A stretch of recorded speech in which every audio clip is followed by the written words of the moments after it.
Who's your emergency contact? Who should we notify in the case of death? Welcome to the USP, where I spent the last 2+ decades of my life. I'm in bloody Beaumont right now. But before I get started on this episode, I just want to emphasize a couple things. One, these stories I share, they are what they are. You know, there's no need for me to exaggerate or fabricate to try to convince you the environment that we live in and how hostile it is. I've had a comment on the channel. Somebody was questioning something that they couldn't believe that it happened, where my homeboy beat up the female guard in Victorville, knocked her out, and after that went and picked up the microwave and dropped it on her head. Because they said, oh, I wasn't there, it was hearsay. And at the time of the incident, I was in the SHU. And the lieutenant came down there and asked me, what the fuck was up with your homeboy? And my response was, I don't dictate how people do their time. But that's not even any crazier than any of the other stuff that I have to share with you. I mean, once we progress and get on to Atwater after I leave Beaumont into Florence, people get killed. And it's not just inmates. Guards get it too. The reason they have 2 guards now in each unit is because a couple of my homeboys killed the police in Atwater. Before then, it was just 1 CO in a unit. But it doesn't matter if it's 2 CO, 3 CO, or 30 COs. When shit's popping off, those guards don't want nothing. They don't want no part of it. They get to go home to their family. They do the 8-hour shift and they get to go home. Most of them, if they're smart and if they're a decent person, they'd rather just stay out the way. You're always going to get 1 or 2 that jump out there and think he's a real police instead of an overpaid babysitter. And those individuals, well, things don't turn out too well for them. That's why there's no need for me to exaggerate anything. I mean, some of the stories I don't even tell you because, there's certain things that's involved in it that I'm not here to share. I lack for a better explanation. But anybody that's viewing this, anybody out there that knows me, that's been on a yard with me, if anything I say out here ain't what it is, call me on it every single time. I say that because I don't have nothing to hide and I don't have nothing to make up, and I'm not here to try to present to you a persona that I'm this type of person or I'm that type of person.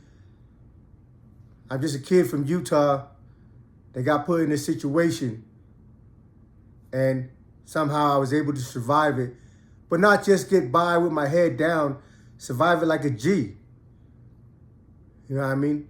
Everywhere I've been, I've done my time the way I wanted to do it. I don't have no big homies. I never joined none of the prison gangs. I never clicked up with nobody. I have friends that have alliance with individuals that I respect, but I've been invited to every table. Somebody on a comment questioned me about, well, how am I speaking on this individual? Do I have permission to speak on these things? I don't need any permission. The stories that I share with you are not anything that's going to get anyone in trouble. They've already been resolved. Yeah, I'm sure there's still people still appealing their case or whatnot. But when I tell these stories about these individuals, it's not to put them on blast or try to expose them or anything. It's out of respect. It's to let you, the viewers, understand that what kind of men, what kind of heart it takes to survive the environment that they throw us in. Because everybody out here just think that people in prison are just sitting there watching TV, playing video games, and eating all you can eat like it's Chuckarama or something, or the Chinese buffet. Yeah, we get 3 meals and we get a bunk, but that's it. And then not only that, you're in an environment full of violent individuals. I've never been to a FCI.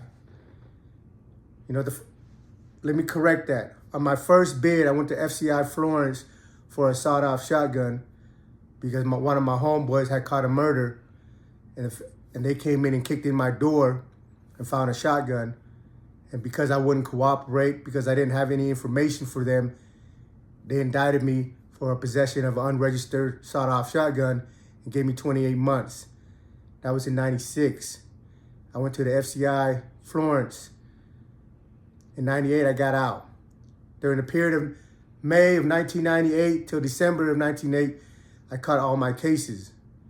And I came out of prison mad, full of anger and hostility, because I felt like I shouldn't have been in prison. I didn't do nothing. I was sitting at the house. Yeah, maybe I shouldn't have had the firearm that I had, but I didn't have anything to do with whatever case they got going on. And their beef wasn't even with me. But because I refused to cooperate, they wanted to send me to prison. They don't take into account that during that time, I have a job. I'm trying to move on with my life. I'm trying to better myself. But all they see is, oh, this is just another gangbanger. So you know what? We're just going to throw his life away. And at the time, I've never caught no felonies. So why are my lawyer tried to plead for me to go to a camp? My lawyer tried to plead for me to go to a lower security. Now, FCI Florence is a medium high. You know, it's like the next step before USP. But, you know, when I'm getting transported through the federal system, even at that time, I'm black box. You know, when we got off the bus in FCI Florence, when I got on the plane, this is my first time going to prison in '96. So I fought my case for almost a year. So in '97, I caught the plane to Florence.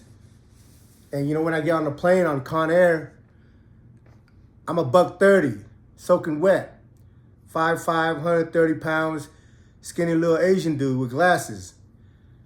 But I got a black box on, you know? So when I'm on the plane and they sit me down, they're sitting me next to dudes that are yoked up, because back then, every penitentiary had free weights. So everybody that did any more than a couple years came out and looked like they were on steroids. You know what I'm saying? I'm sitting next to these dudes, big old dudes with tattoos all over their face and down their arms and stuff. And I'm just a little skinny guy squished in between them. You know, so when we get off the bus at Florence, there's about 20 of us. We're all lined up on the side of the bus as the COs come and check our cuffs and our shackles and all that stuff. And it's funny now, it wasn't funny then, but you know, when they were coming up to evaluate us and check us in, you know, asking us our name and number and stuff, you know, one of them, there's like 3 of them, and one of them looked to the other 2 and said, "Isn't there something odd about this picture?" Because standing next to me are dudes that are 6 foot plus, yoked up from the weights, tattooed all over their face, their neck, their arms, but they're just in a regular shackle and a belly chain. I'm standing in between them, and he looks at me. I got a black box on. You know, black box are reserved for people they feel that deserve a higher security, people that they feel are a little more dangerous than the rest. That's not to say anything about me. That's their perspective. You know, but when he looked at me and seen that I was just a little skinny dude and I got a black box on where these 2 dudes next to me are all yoked up and tattooed down or just in regular restraints, he found it comical. You know, but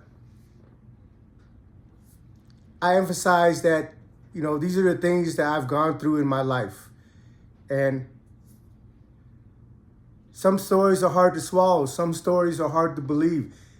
But for me, like some of these stories, I wish I was never there to witness them, never there to have seen them, you know, because you can't erase all the stuff for the last 2 decades. And I appreciate like some of the viewers that sit here and view my videos and understand the message behind it. Yeah, I share you these crazy ass stories to entertain you, but also to emphasize in your mind that, hey, this is what's really going on. People are really getting butchered and killed in there. And when I say people, I mean everybody. That includes inmates, staff, whether it's male or female. Behind that wall, when that gate closed and you're on that yard, nobody is safe.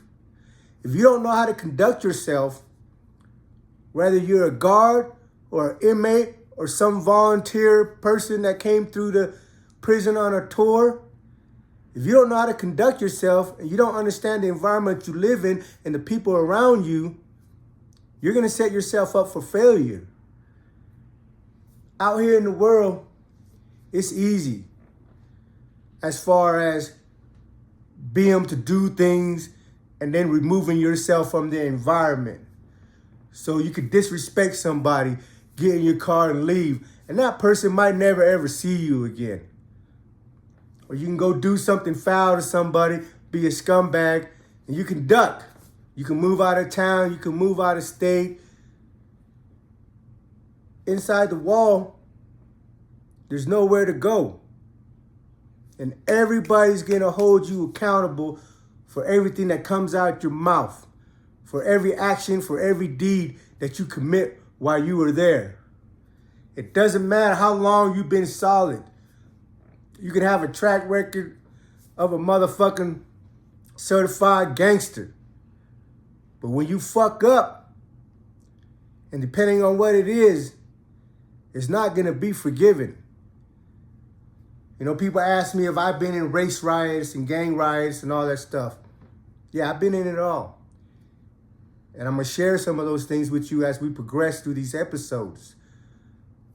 But most of the time, you're not beefing with other gangs. You're not beefing with other race. Most of the situation is always in-house and is always dealt by in-house. Because everybody has a sense of pride that they're not gonna allow another car, another race, another gang to put their hands on one of their own. So if one of their own fucks up, they're gonna do it. And it's and you might think, oh, it's better that I get beat up by my homeboy instead of somebody else. No, that's not the case, man.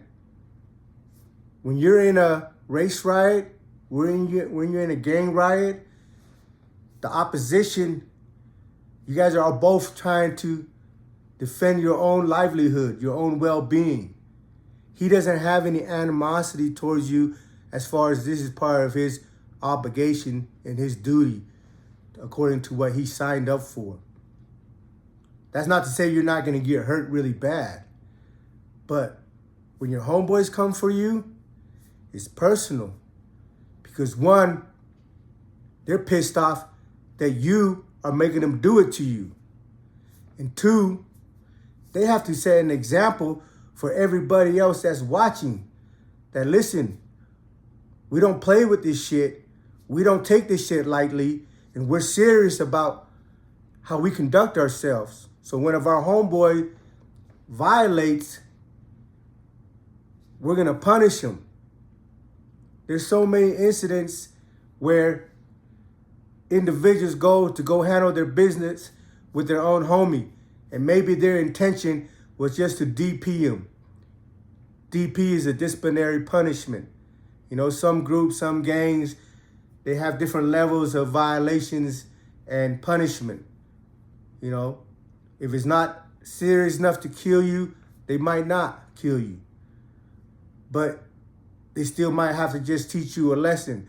So if you're part of whatever you signed up for, whatever structure, whatever rules they have where they making your ass go out there, run laps, or they got to come over here and punish you, then you either accept that or you're not. And most people that sign up with gangs and organizations, they accept as punishments that come down according to their violation. Me, I've never been DP. I've never been disciplined, and there's nobody out there that can discipline me. I'm not saying anything other than facts because I didn't sign up with nobody. I'm my own entity. I live my life according to the way I want to, but always with respect and courtesy to others around me. That's why I've been able to move through my environment for the last 2+ decades without any really major issue. Because every time when a situation comes up, I handle it. But most of the situation that I've ever been in didn't have anything to do with me, but with the people that I cared about. So if I care about you, my mentality is if they disrespected you, they disrespected me. And whatever you want to do, I'm with you. You ain't got to look back to see where I'm at because I'm in front of you. You know, and again, I'm not here to promote myself as far as trying to convince you that I'm this individual. All you got to do is go read the comments, see the people that's commenting that's been in different penitentiaries with me. They'll let you know exactly who I am. And if I'm a buster, if I'm a sucker, if I'm fake in any way, shape, or form, call me on it. You know, I'm not one of these dudes that's trying to glorify anything. I'm just here to bring you the truth. I'm here to bring you facts. I'm here to expose you to the things that the system don't ever let you know. They tell you that everybody's in prison is a bunch of rapists, child molesters, but we're not. We don't condone those behavior. Men like me, and there's a lot of us, we've done the things that we've done that was necessary for whatever environment that we were brought up in or for whatever organization and community we signed up for. But at the end of the day, we still have standards. You know, and our standards is when you shake my hand and agree on something, fulfill it. We don't violate no kids. We don't violate women. And we don't tell on people. Welcome to the USP. Thanks for tuning in.